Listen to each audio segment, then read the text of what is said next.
forward, we have jurisdictions around the world that are engaged in an open banking. Consumers should be able to control their data. They should be able to ask for it, receive from the data provider, and be able to permission it as they see fit. It shouldn't be adherent to one or two large banking institutions to say, we control all aspects of your financial life. I mean, that's that's against the American way. It is your data. You should be able to ask for it, receive it, and permission it as you please. This is the FinTech One-on-One podcast, the show for FinTech enthusiasts looking to better understand the leaders shaping FinTech and banking today. My name is Peter Renton, and since 2013, I've been conducting in-depth interviews with FinTech founders and banking executives. Today on the show, I am delighted to welcome back Penny Lee, the CEO of the Financial Technology Association, one of the leading trade associations in the FinTech space. We cover a lot of territory in this interview, starting with the evolving landscape for FinTech under the new Trump administration. We delve into the challenge to the open banking rule, why that is such a big deal for FinTech and how the FTA is fighting it. We also discuss payments modernization, remittance taxes, and the role of AI in FinTech, as well as several state-level legislative activities. We close with a discussion of the upcoming FTA CEO Summit happening in DC on June 25th. Now let's get on with the show.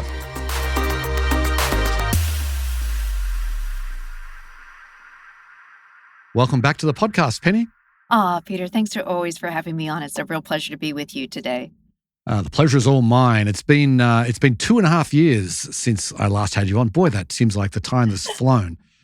And obviously, we've had a lot of changes in the FinTech space, not least of which being driven by a new administration, which has a very different perspective than the previous administration.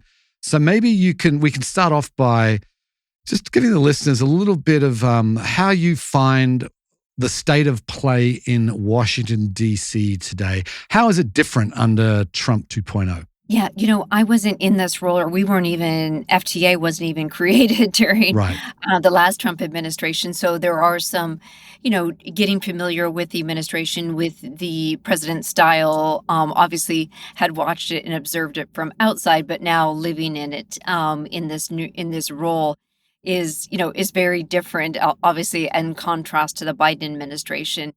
It's only been 100+ days. I do think that we joke here in Washington, and we feel like we're living a little bit in dog years, where the volume is so great, and the needing to respond to so many different things all at once does feel like you're living or treading a little bit on a treadmill a little bit fast. So I would say, but there's just in my conversations with officials at the Trump administration, there's just, I would say, a foundationally shift in approach, in attitude, in thinking through, how to put the U.S.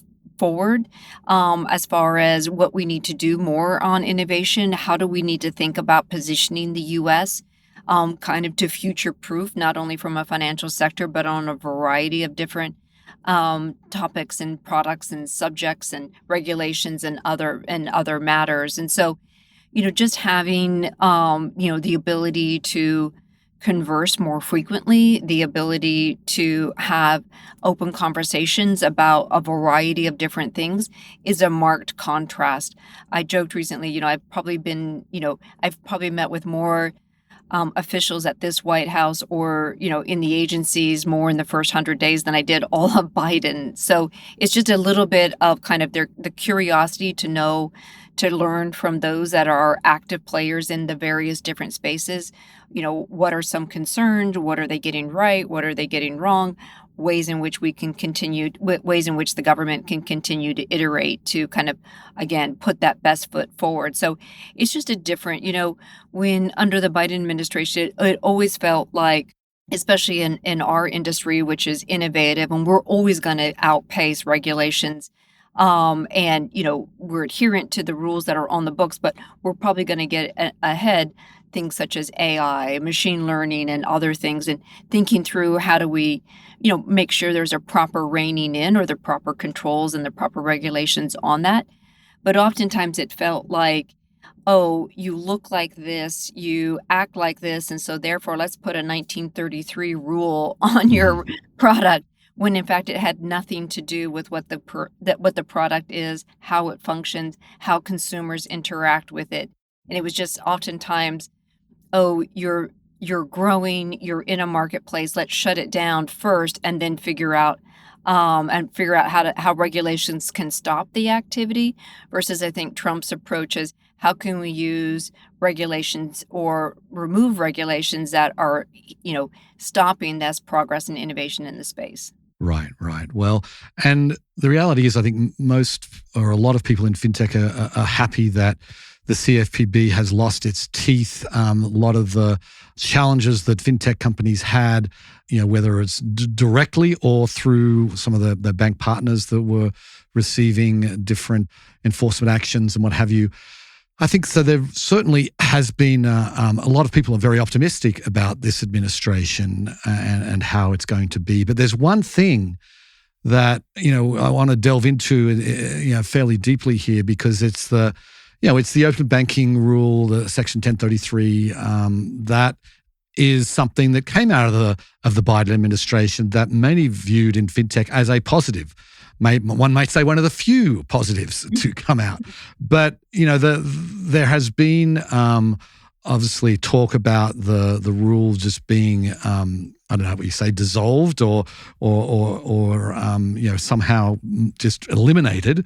And I know that the FTA has been very active here. You have been granted the right to intervene, which we'll talk about that in a second. But before I do that, there's been a lot of things written, like hundreds of articles, it seems like, that have been written that sort of talks about the skies falling down. And I want to start by taking like a devil's advocate approach here. I mean, you have both Plaid and MX as members of the FTA, two of the leading, open banking fintechs, shall we say. They have come of age, I mean, in an era where there wasn't this rule wasn't in place. They've done very well. So why is this such a big deal?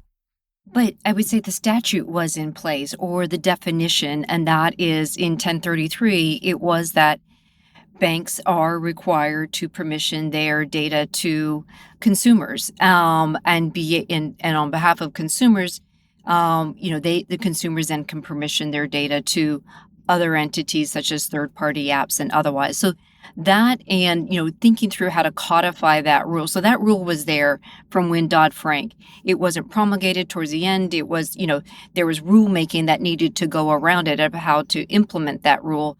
But that was there. And starting back with the Trump 1.0 administration, they recognized that this is one of the many, many different rules within the Dodd-Frank Act that needed to be promulgated and put, and put into a final rule or into final law.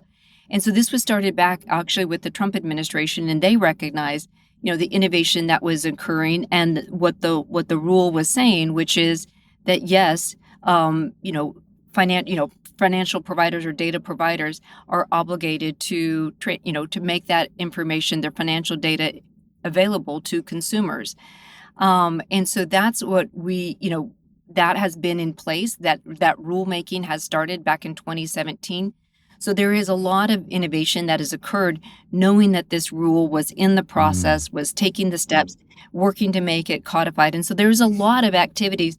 Banks, fintechs, others have all been actively working in what we would call an open banking era, to make sure that consumers have that choice, that they can permission their data to be able to get the financial services and the digital tools and the other tools in which they want to be able to live their best financial life. And so that, I would say, is part of, now to have this reversal take place, or the redefinition of certain aspects of 1033, is challenging, is difficult. We would obviously disagree and will disagree in our own motion about kind of some of the definitional places or some of the implications of this, of kind of what they're asking the court to rule on. Because, you know, going forward, we have jurisdictions around the world that are engaged in an open banking. Consumers should be able to control their data.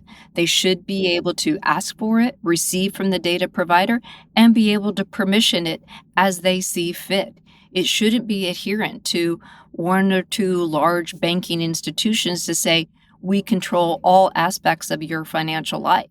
I mean, that's just, and that's against the American way. It is your data. You should be able to ask for it, receive it, and permission it as you please. So, how are you going to fight this? I mean, obviously, the Bank Policy Institute, a powerful organization. You've got the CFPB that agrees with them. How are you going to fight it? Well, we will be fighting it in court. As you mentioned, we are now, we were granted the ability, on a motion to intervene. So we are now the intervening party to defend this rule. And we think it's important. We think the arguments that we will make will be compelling, will align with kind of not only historical interpretation of the rule, but precedent setting as well. And so, this is now going to be in the courts now. Mm-hmm. Okay. And what's the timing on that? Our as noted, BPI and CFPB submitted their motions for summary judgment on Friday, May 30. We will have 30 days to respond so our filing is due on June 29th. And then there's cross motions that can occur as well. So a few more legal procedures that will go into place before the judge for a ruling. Right. Okay. And I don't want to spend too much time on open banking, but it is such an important piece. What do you think is the worst case scenario if you lose and this rule is vacated and and they go back to scratch? I've seen it's going to take 3 to 5 years to create a new rule, in which case there'll be a new administration, and it could last a long time. So if you lose, what's the worst case scenario? Well, I would say there's likely to be an appeal either Right. way. If we lose, we'll likely appeal. If we win, we assume the banks will likely appeal. So it will probably be in the court system for a while. Either way, determining, what exactly on some of these definitional issues or other, 4 or 5 of the other counts that are before the court right now. So likely, this will be before the courts for a while. But what we want to ensure is that, the activity is able to continue, that there isn't this, all of a sudden that consumers aren't able to access the third-party apps, the products and services in which they do enjoy, that there's not, all of a sudden anti-competitive behavior, kind of harnessing where that data goes and not that ability to capture it and be able to, again, share it with the third parties in which or the apps in which you enjoy today. So that's the worst case scenario, is that it sets the US back, several years, 7, 8, 10 years from consumers being able to enjoy all of the innovation that is in this marketplace right now, that they won't have access to these apps, services, and products in which they live their daily lives. So that would be the real tragedy. Right. Well, we could spend the rest of this podcast just talking about this topic, but I want to move on.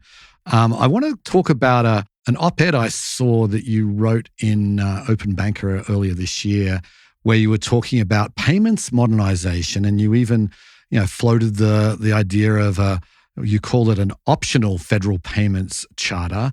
Tell us a little bit about what you were getting at there.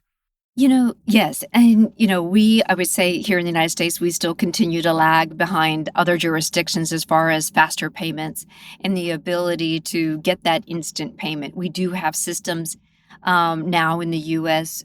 With with the clearinghouse and with FedNow, but that is only accessible to banks, to depository banks. And so what we're saying is, there is a need for small businesses to be able to settle invoices or to receive funding from invoices faster, for workers to be able to get their wages in real time, to be able to, being able to, have access to their funds when and if they need them. And so what we have said, there's been, during the last 4 years in particular, One pathway was through, either a bank charter or an ILC or other type of charters, and that for the last 4 years has almost been non-existent.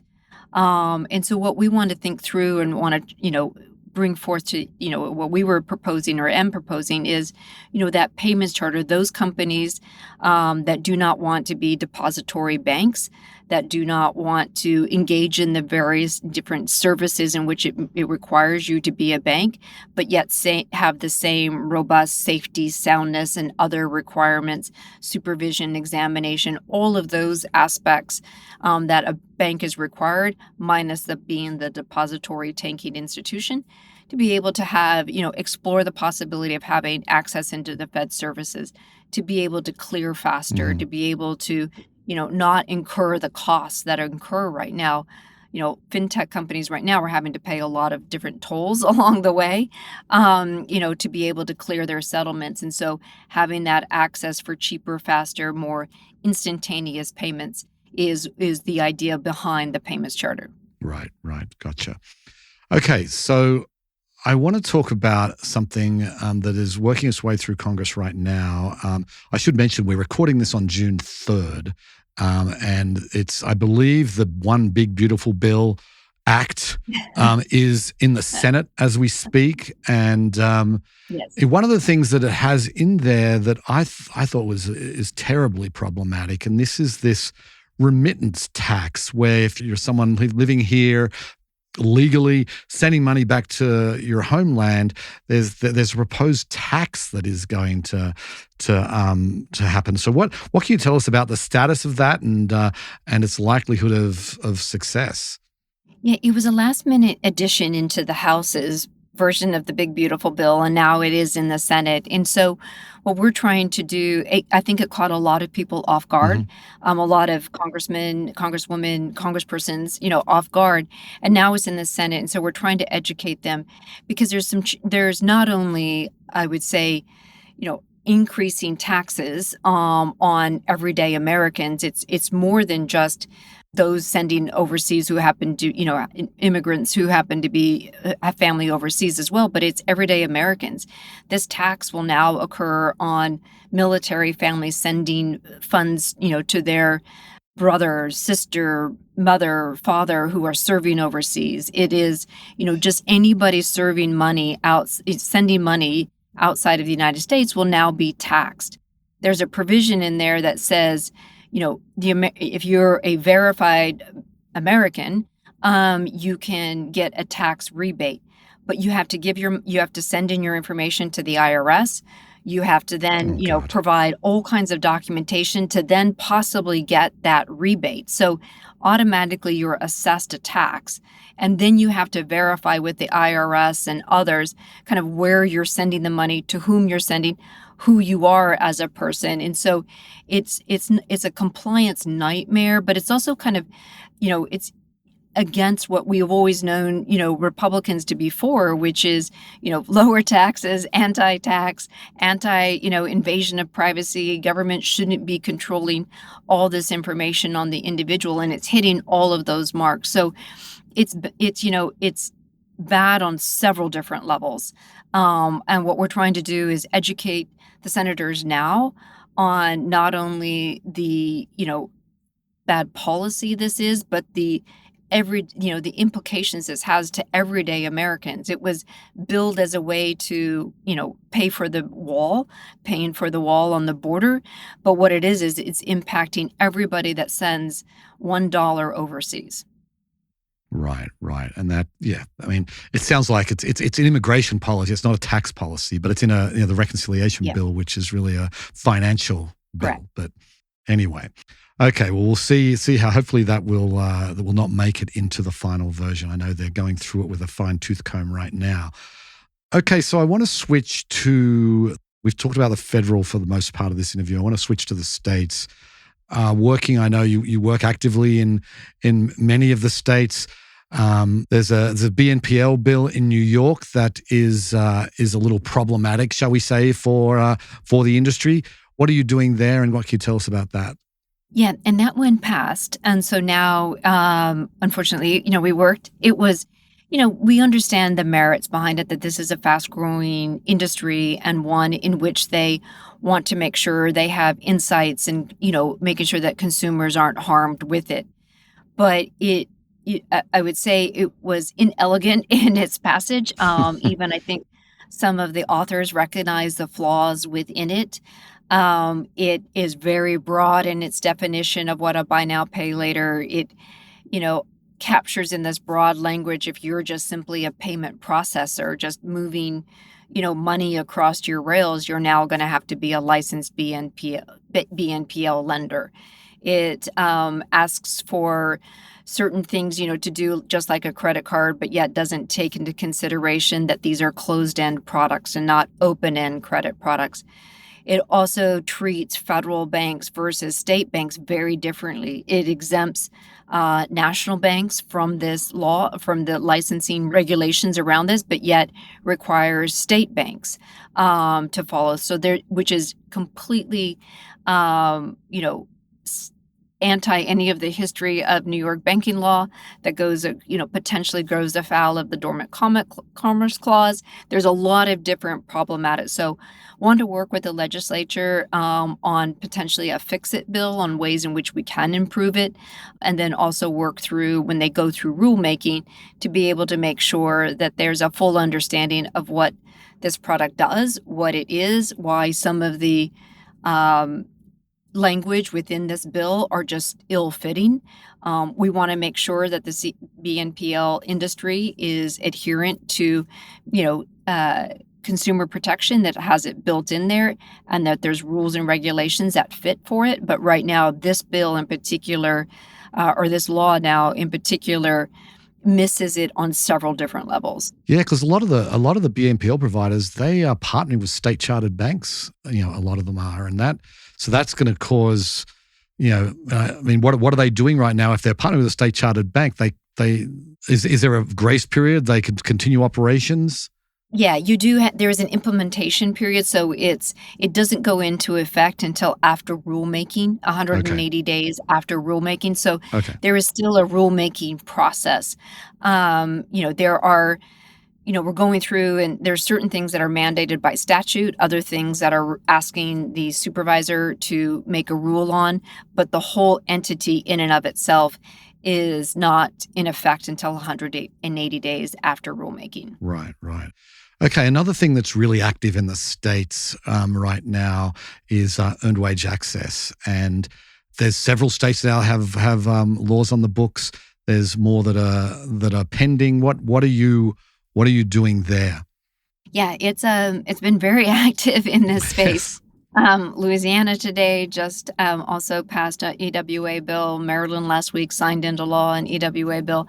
So there is a lot of activity, and again, that's absent any type of federal rule. And so you do have to go to all 50 states, District of Columbia, territories as well. And so you are starting to see kind of the same treatment through a lot of different states, is kind of, the determination that this is not a loan, but in fact, the access to somebody's already earned wages, and being able to, have the protections around about the disclosures, about making sure that consumers understand, the product, and kind of what the fees or, no, I mean, what the fees or expedited fees might be, or whatever the case might be. So, that's kind of putting those parameters and making sure that all people that consider themselves an EWA provider adhere to those same kind of standards as well. So that's the activity that you're seeing, and it's, also it's been difficult in the sense that with the CFPB, in that they issued a proposed interim rule, kind of fundamentally changing the definition of this product. Now that has been rescinded, and Hmm. also the 2020 guidance that kind of defined what EWA is, which is it's not a loan, and a couple of other things that you have to adhere to. If no fee is mandatory, no recourse, a variety of different things, then you are considered an earned wage access product. Now that has been rescinded as well, in kind of the sweeping of what they're doing, of kind of pulling back on all regulations. So, um, you know, That's why there is the need for, the variety of different states to be active on this issue, because there is not only absent a federal rule, but now there is a lot of uncertainty on the regulatory front. Right, right. Gotcha. So I want to talk about AI for a minute because there's a lot happening. I mean, you have, I imagine pretty much all your members are using AI in some shape or form. What are your members telling you about what they want, and what's the state of play in the states as well as on the federal efforts when it comes to regulating AI?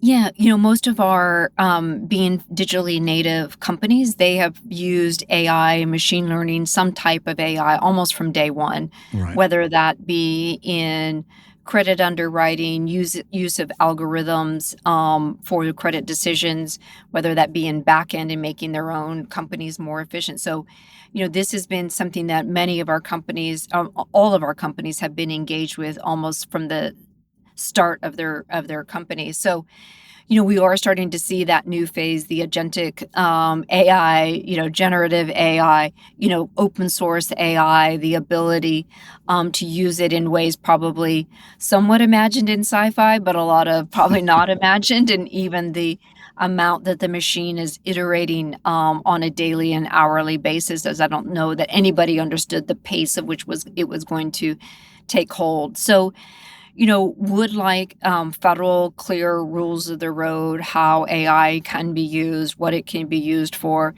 The president recently signed a bill that had limitations, especially on using deep fakes or other, negative use of AI in social media, and being able to create images, in a negative way. And so I think that was the first one that kind of put, guide rails around the use of this technology. And so continue to believe that the US needs to think through a federal. It is difficult, as too difficult, as many of these products are borderless. They should be treated the same, and making all different states, kind of treat this product or this, technology in a way that is different from just a neighboring state is incredibly difficult to run a company. And so would hope that the federal, does take, I know there was an effort last year, bipartisan effort in the House and the Senate to think through kind of the use of AI, the guardrails, the necessity, how does it form? And so we continue to both educate lawmakers on how we use it, in our own companies, and how it can be used well, but what are some of the things that we are seeing coming down? One of the good uses that we use it for oftentimes is on fraud prevention, fraud controls, using it for a way in which we can, see patterns and see things and prevent them, from stopping as best we can. I mean, fraud is a very, very difficult, and, they're always, you know, the fraudsters are always kind of iterating faster than we can, but we're seeing a lot of good use case scenarios and being able to use AI in fraud detection. Right, right. So is the AI task force, does that still exist in I don't know, it was a House task force. I can't remember which one. There was a task force in the last Congress. Is that still in existence?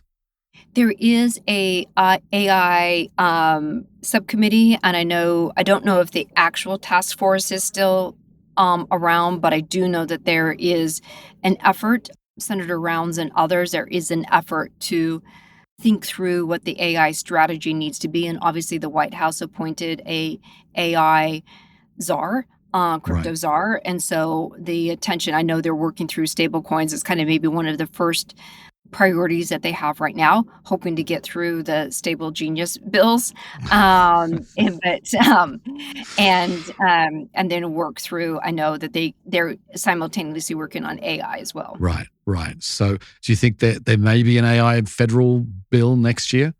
I hope eternally.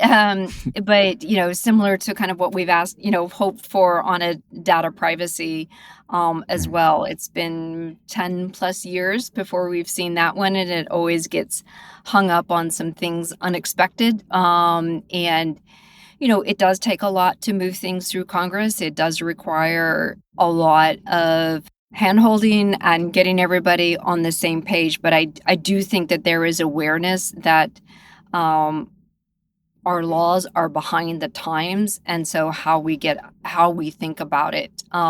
There's a commitment from, like I said, Leader Thune, Leader Schumer, the House leadership as well to tackle this, but it is quite cumbersome. Right. Okay. So before we close, I want to talk about your event that is coming up here quickly later this month, the FTA CEO Summit. Maybe just give the listeners a little bit of an overview about what this event's all about. Yeah, this is our annual event that we do every year in Washington, and which we bring in, we are fortunate to have some incredibly exciting fintech companies as part of our membership.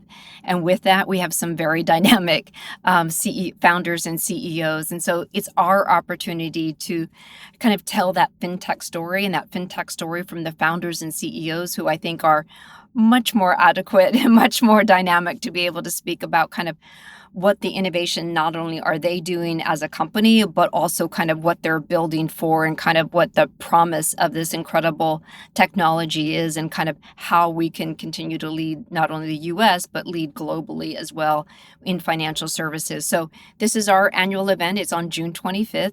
You go on our website and register to attend, and it's a way for us to showcase and highlight not only our CEOs, but also engage with the policymakers and regulators that are really at the forefront of today in trying to determine kind of what our rules and regulations around this space are.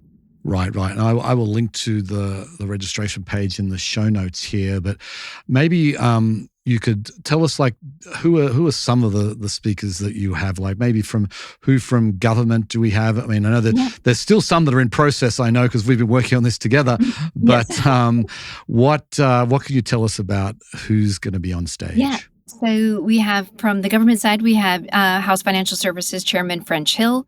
We also have Adrian Harris from New York DFS, one of the key regulators in the states and in the country. And then we also get to hear from our CEOs, such as Sarah Levy from Betterment. We have the CEO of Mercury, co-founder and CEO of Chime, and US CEO of Revolut. So some real incredible people that are going to be able to talk about future of finance, and how the fintech industry is kind of leading its way in shaping financial services. Yeah, I'm really looking forward to some of these sessions. I think it's going to be fantastic. But it's not the CEO of Chime, it's the CTO of Chime, just to be clear. Co-founder and CTO. Co-founder. Co-founder and CTO. Right. Right. Okay. Well, I'm looking forward to that event tremendously. I think it's a great way. And your members, this is just part of you have this, what do you call the FTO, like the CEO fly-in? I mean, what else are the members doing while they're in DC? Yeah, so it's our annual, it's the annual occasion for many of our founders. It's their annual day in a suit. And so it's always funny to see them take the selfies and like, yes, I actually own a tie. So that's always fun to get to see the CEOs in a different element. And so we'll be meeting at the White House, we'll be meeting at Treasury, meeting OCC, FDIC. So we will also be meeting with the regulators one-on-one to kind of, again, not only provide insights into our industry, but also to hear for their visions of where they're heading in the next year or so. Right. Okay. Well, we'll have to leave it there, Penny. It was so great to chat with you again. Thanks for coming on the show. And best of luck with the CEO Summit. And I will see you in DC in a few weeks. Can't wait. Thank you again, Peter. Appreciate it.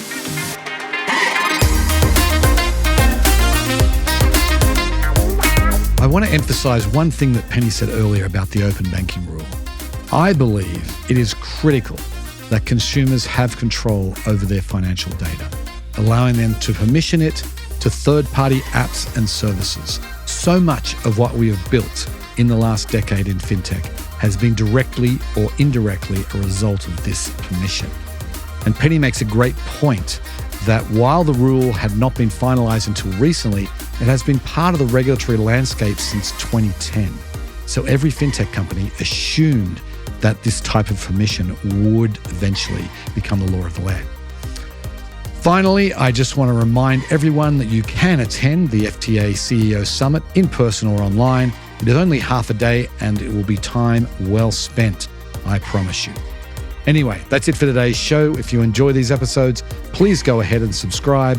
tell a friend, or leave a review. And thank you so much for listening.